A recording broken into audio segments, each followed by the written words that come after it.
Hello friends, कैसे आप सब लोग। आई होप आप सब अच्छे से होंगे। I am presenting this lecture series through smart study, so subscribe this channel. तो कल हमने एक इम्पॉर्टेंट टॉपिक स्टार्ट किया था, Jammu and Kashmir UT GK के पार्ट था history of Jammu and Kashmir, जिसमें मैक्सिमम क्वेश्चन पूछे जाते हैं और मैक्सिमम क्वेश्चन पूछे जाएंगे जेके एसएसबी एग्ज़ाम्स में। ठीक है, तो कल हमने इंट्रोडक्शन कुछ इंट्रोडक्टरी पार्ट पढ़ा था जम्मू एंड कश्मीर हिस्ट्री के बारे में। अगर किसी ने वो लेक्चर नहीं देखा, वो पहले वो लेक्चर देखे, क्योंकि उसमें से जो हमने पॉइंट्स कवर किए थे वो सभी मोस्ट इम्पॉर्टेंट पॉइंट्स थे और एग्ज़ाम में पूछे गए हैं। ठीक है, तो आज हम स्टार्ट करेंगे history of Jammu and Kashmir का कौन सा part, ancient part, ancient history of Kashmir. Ancient history of Kashmir हम स्टार्ट करेंगे इसमें। ठीक है, तो सबसे पहले हम एंशिएंट पढ़ेंगे, उसके बाद हम मेडिवल पढ़ेंगे, मेडिवल के बाद हम मॉडर्न पीरियड पढ़ेंगे। तो ये कंप्लीट करने के बाद हमारा जो पोर्शन है हिस्ट्री का पोर्शन वो हमारा कंप्लीट हो जाएगा। ठीक है, तो आज हम स्टार्ट करेंगे एंशिएंट पीरियड से। एंशिएंट पीरियड से हम स्टार्ट करेंगे। तो जो स्टार्ट होती है हिस्ट्री ऑफ कश्मीर वो होती है महाभारत पीरियड से, वो होती है महाभारत पीरियड से। तो हिस्ट्री ऑफ कश्मीर जो है, earliest ancient history of Kashmir जो है वो महाभारत पीरियड से स्टार्ट होती है।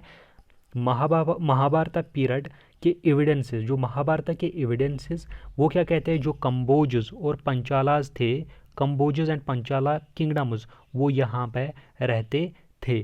ठीक है, वो इस पीरियड में यहाँ पे रहते थे। उसके बाद हमें पता है source of history of Kashmir क्या है, वो है कलहानाज की राज तरंगनी। तो राज तरंगनी ने जो पहला किंग मेंशन किया है अपनी, जो राज तरंगनी में पहला किंग मेंशन किया है कलहाना ने, वो है गोनंदा फुस्ट। तो गोनंदा फुस्ट जो है वो पहला किंग है जो कलहाना ने अपनी राज तरंगनी में मेंशन किया है। तो ये मोस्ट इंपॉर्टेंट पॉइंट है यहाँ पे। ठीक है, चलो आगे चलते।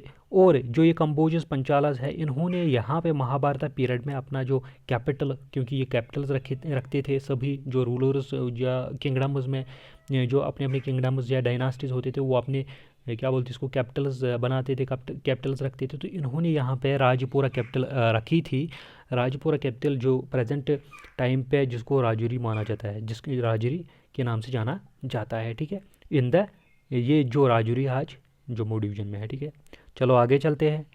गोनंदा फुस्ट पहला किंग है जो मेंशन किया कलहाना ने अपनी राज तरंगनी में।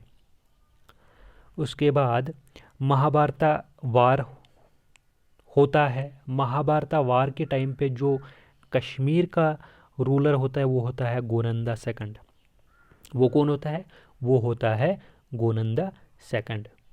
और यहाँ पे एक इम्पॉर्टेंट पॉइंट, जो ये पंचालास किंगडम है, इनके नाम पे पीर पंजाल का नाम पड़ा। पीर पंजाल जो एक रेंज है ना मिडल हिमालयाज़ में, जो हमने पढ़ा है physical division of Kashmir JNK UT। ठीक है, तो पीर पंजाल का नाम पंचाला से ही पड़ा है, पंचालास किंगडम। कलहाना ने अपनी जो बुक है राज तरंगनी, उसमें इन्हें खाली 35 किंग्स को मेंशन किया। बाकी किंग्स को मेंशन क्यों नहीं किया, क्योंकि जो ये यहाँ पे रिकॉर्ड था वो सब कुछ ख़त्म हो गया था ड्यूरिंग आफ्टर द महाभारत वार के बाद। जो यहाँ पे रिकॉर्ड्स इसके पास नहीं हो पाया, तो वो उसने अपने जो राज तरंगनी में बाकी के किंग्स जितने भी थे उनको यहाँ पे रिकॉर्ड नहीं कर पाया वो। लेकिन उनके बारे में, उन किंग्स के बारे में नॉलेज प्रोवाइड की पीरज़ादा हसन ने और मुल्ला अहमद ने। मुल्ला अहमद ने संस्कृत वर्क रत्नाकर से उन किंग्स के बारे में जानकारी हासिल कर ली। ठीक है, और पीरज़ादा हसन ने पर्शियन वर्क से इनकी जानकारी हासिल की और इन किंग्स के बारे में एक्सप्लेन किया। तो ये था महाभारत पीरियड। महाभारत पीरियड दो क्वेश्चन आ सकता है, जो अर्लीस्ट हिस्ट्री ऑफ कश्मीर कहाँ से स्टार्ट होती है, वो होती है महाभारत पीरियड से। और यहाँ पे क्वेश्चन एक और बन सकता है, पहला किंग जो है वो मेंशन किया कलहाना ने अपनी राज तरंगनी में, वो है गोनंदा फुस्ट। और यहाँ पे और एक पॉइंट आ सकता है, जो इम्पॉर्टेंट पॉइंट है यहाँ पे, जो इनकी कैपिटल क्या थी, इनकी कैपिटल कहाँ पे थी, वो थी राजपुरा, आज राजौरी इसको बोला जाता है। ठीक है, चलो आगे चलते हैं। आगे है महाभारत के बाद मौर्यन एम्पायर। महाभारत के बाद मौर्यन रूल एस्टेब्लिश होता है जम्मू एंड कश्मीर में। ठीक है, और यहाँ पे इम्पॉर्टेंट पॉइंट है, जो ये मौर्यन रूल है या मौर्यन एम्पायर है, ये किस सेंचुरी में जम्मू एंड कश्मीर में आए, अराउंड 3rd सेंचुरी BC। इन 3rd सेंचुरी BC इन्होंने रूल किया कश्मीर में। और ये क्वेश्चन पूछा जाता है कब, डेट याद रखना 3rd सेंचुरी BC। और इंट्रोड्यूस किसने किया, और ये फाउंडर कौन था इसका, मौर्यन एम्पायर का फाउंडर कौन था, वो था अशोका। अशोका था फाउंडर ऑफ मौर्यन एम्पायर। ठीक है, और इसने बुद्धिज़्म को इंट्रोड्यूस किया कश्मीर में, कब, 3rd सेंचुरी BC में। बुद्धिज़्म को इंट्रोड्यूस किया अशोका ने कश्मीर में 3rd सेंचुरी BC में। ये इंपॉर्टेंट पॉइंट है, याद रखना। अशोका ने इंट्रोड्यूस किया बुद्धिज़्म कश्मीर में 3rd सेंचुरी BC में। अशोका फाउंडर था मौर्यन एम्पायर का। अशोका फाउंडर था मौर्यन एम्पायर का। और इसने एक सिटी फाउंड कर ली, श्रीनगर सिटी। तब उसका नाम था पंडितन पुरंदिस्तान। आज प्रेजेंट में इसको श्रीनगर सिटी के नाम से जाना जाता है। ठीक है, summer capital of Jammu and Kashmir, summer capital of Jammu and Kashmir. Pandrethan Puranadhishthan, old city, founded by Ashoka, a great Mauryan empire, a great Mauryan empire. और इसने बहुत सारे विहार आज टेम्पल्स भी बनाए जम्मू एंड कश्मीर में, जिसमें एक इम्पॉर्टेंट जो फेमस शिवा टेम्पल है फॉर लॉर्ड शिवा, विजेश्वरी। तब क्या नाम था, विजेश्वरी। और आज मॉडर्न टाइम में उसको बिजबिहारा टाउन के नाम से जाना जाता है। तो शिवा टेम्पल बनाया अशोका ने विजेश्वरी बिजबिहारा में, जो लॉर्ड शिवा, ठीक है, for the worshippers of Lord Shiva. तो लॉर्ड शिवा, तो शिवा टेम्पल कहाँ पे, बिजबिहारा में, बाय अशोका। अशोका की डेथ के बाद जब अशोका मर जाते हैं, उसके बाद आ जाता है उसका बेटा जालौका। जालौका अशोका के मरने के बाद आ जाता है और ये किंग बन जाता है कश्मीर वैली का। और ये इसको ग्रेट किंग माना जाता है। क्यों, इसने जो मलिचास, जो फॉरेन अनक्लीन ट्राइब्स थे, उनको क्लियर किया यहाँ पे। Who cleared the valley of oppressing mlecchas. तो यहाँ पे क्वेश्चन आ सकता है, who cleared the valley of oppressing mlecchas, question है आ सकता है। तो इसका जवाब है जालौका। जालौका कौन था, वो था अशोका का बेटा। जालौका ये वर्शिपर था शिवा का, और ये पसंद करता था म्यूज़िक और डांस को। जालौका पसंद करता था म्यूज़िक और डांस को, और शिवा का वर्शिपर था, शिवा को मानता था। ठीक है, जैसे मैंने यहाँ पे नोट्स, हैंड रिटन नोट्स है, ऐसे आपको नोट्स बनाने हैं, क्योंकि ये ऐसे नोट्स जब बनाओगे तो आपको आसानी होगी इन चीज़ों को याद करने में, रिटेन करने में। तो आसानी के साथ ये रिटेन होते हैं दिमाग में। फिर आप इन चीज़ों को लिंक करते चलोगे। ठीक है, तो पहले आप महाभारत पीरियड, उसके बाद मौर्यन पीरियड, जो इंपॉर्टेंट पॉइंट्स है ऐसे ही नोट करना है। ठीक है, पूरा नहीं लिखना है, जो भी इंपॉर्टेंट पॉइंट्स है वही नोट करते चलना है, जो एग्ज़ाम पॉइंट ऑफ व्यू से इंपॉर्टेंट हो गए वही आपको नोट करते चलना है। अब जालौका के मरने के बाद इसका बेटा आता है दामोदर II, और जो श्रीनगर एयरपोर्ट है, इंटरनेशनल एयरपोर्ट, वो लोकेटेड है दामोदर करीवाज में। दामोदर करीवाज में, जहाँ पे दामोदर II का पैलेस था, और ये वहाँ पे रहता था। ठीक है, तो ये था मौर्यन एम्पायर। मौर्यंस के बाद कौन आते हैं, मौर्यंस के बाद आते हैं कुशन्स। ठीक है, कुशन्स एम्पायर। आगे चलते हैं। कुशन्स एम्पायर, कुशन्स एम्पायर, इन कुशन्स को कल्हाना ने अपनी राजतरंगिणी में क्या बोला है, तुर्कशा किंग्स। तो कंफ्यूज नहीं होना, तुर्कशा किंग्स कुशन्स के कुछ किंग्स थे जो इम्पॉर्टेंट किंग्स यहाँ पे देखेंगे जो कुशन एम्पायर में थे। एक तो था हुश्का, जुश्का एंड कनिष्का। हुश्का, जुश्का एंड कनिष्का, इन्होंने तीनों ने 3 टाउन्स फाउंड किए कश्मीर वैली में, जम्मू एंड कश्मीर में, ठीक है। हुश्का ने हुश्कापुरा, जुश्का ने जुश्कापुरा, कनिष्का ने कनिष्कापुरा फाउंड किया इन वैली। और कलाहाना ने अपनी बुक में इन तीनों को क्या बोला है, किस नाम से जाना गया है, तुर्कशा किंग्स। तुर्कशा किंग्स, तो तुर्कशा किंग्स में कौन कौन से किंग्स थे, हुश्का, जुश्का एंड कनिष्का, ये कुशन एम्पायर के रूलर्स थे। अब इसमें मोस्ट इम्पॉर्टेंट पूछा गया है, मोस्ट इम्पॉर्टेंट क्वेश्चन, यहाँ पे पॉइंट याद रखना। कनिष्का ने fourth Buddhist council by Kanishka built किया कुंडलवन, जो हरवन जगह है नियर शालीमार श्रीनगर में। फोर्थ बुद्धिस्ट काउंसिल कुंडलवन में बिल्ट किया कनिष्का ने, जो हरवन शालीमार जहाँ पे है उसके नज़दीक बनाया गया। और यहाँ पे जो है बुद्धिस्ट 2 सेक्ट्स में डिवाइड हुआ, महायाना एंड हिनायाना। इसी काउंसिल में फोर्थ बुद्धिस्ट काउंसिल जो हरवन में बनाया गया, कनिष्का ने बनाया, यहाँ पे बुद्धिस्ट 2 सेक्ट्स में डिवाइड हो गए।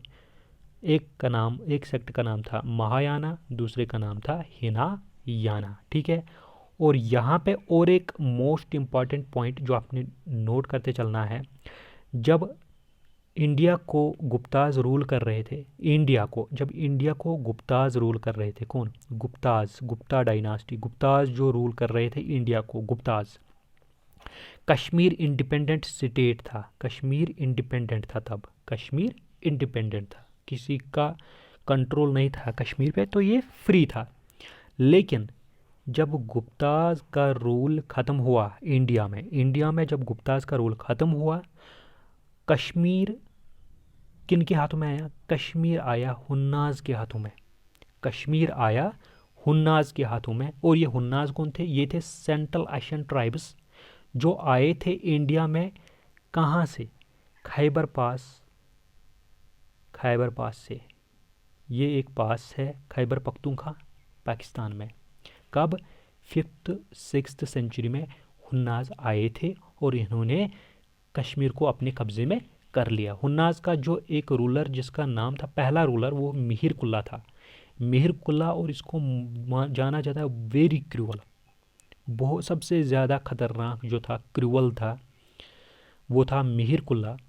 ये बेटा था हिपैथैलेटिस का बेटा था मिहिर कुल्ला, जो पहला रूलर था हुन्नाज का। गुप्ताज डायनास्टी जब फॉल हुई इंडिया में, उनका रूल जब ख़त्म हुआ, कश्मीर हुन्नाज के हाथों में आया।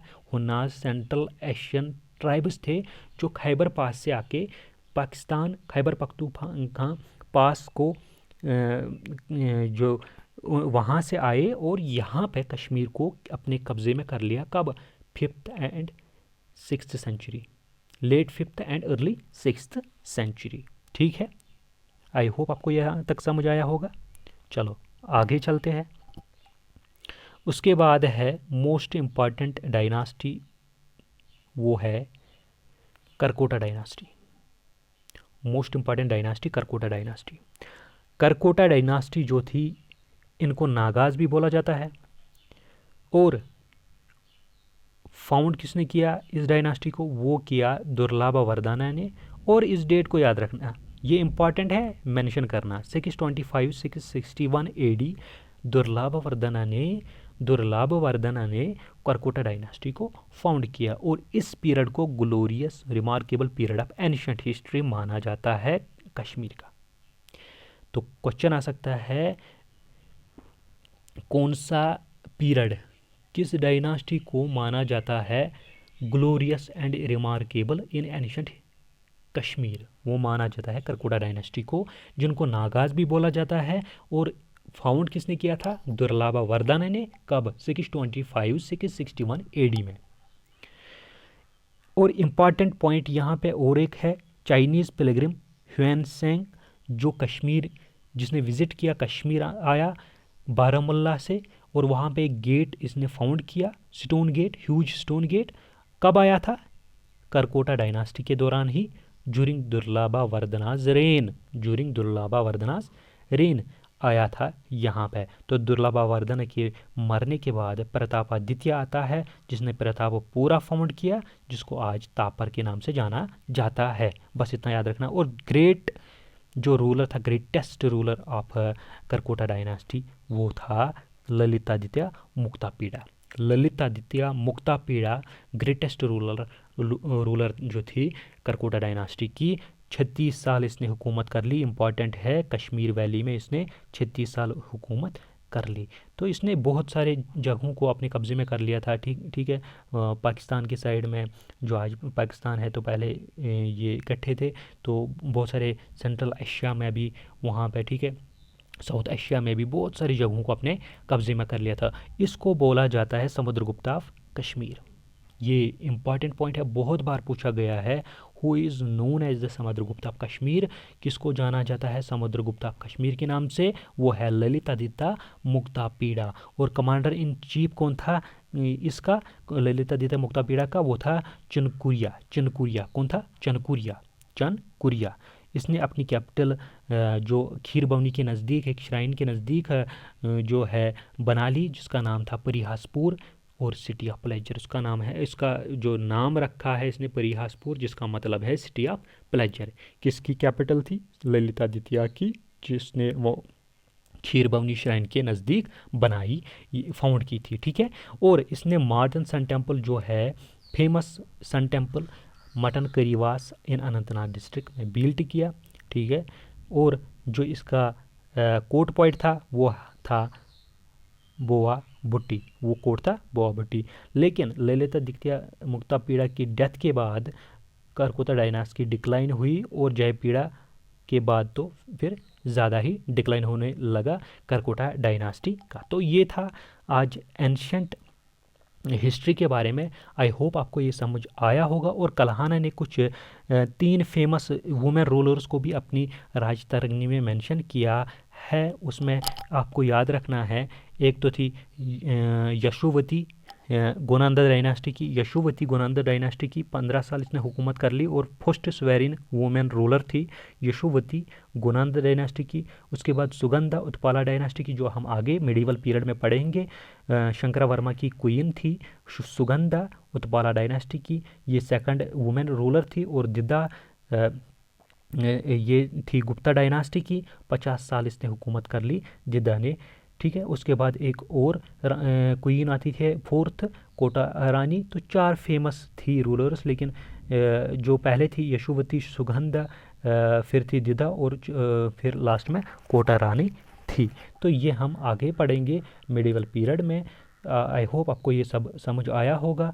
बहुत ही इंटरेस्टिंग टॉपिक है, बस खाली आपको नोट करते चलना है इंपॉर्टेंट पॉइंट्स को। जो यहाँ पे मैंने नोट्स बनाए हैं, यहाँ पे इंपॉर्टेंट पॉइंट्स है, बाकी जो भी है वो उतने इम्पॉर्टेंट नहीं है, उनको नोट करना मुनासिब नहीं समझा मैंने। ठीक है। तो ये पॉइंट जो मैंने यहाँ पे बताए आपको, ये मोस्ट इंपॉर्टेंट पॉइंट्स है, और एग्ज़ाम में यही क्वेश्चन आते हैं। बाकी इसके बगैर कोई भी क्वेश्चन पूछा नहीं जाता है। आई होप आपको ये सब कुछ समझ आया होगा। मिलते हैं कल दूसरे लेक्चर के साथ, तब तक के लिए खुदा हाफिज़।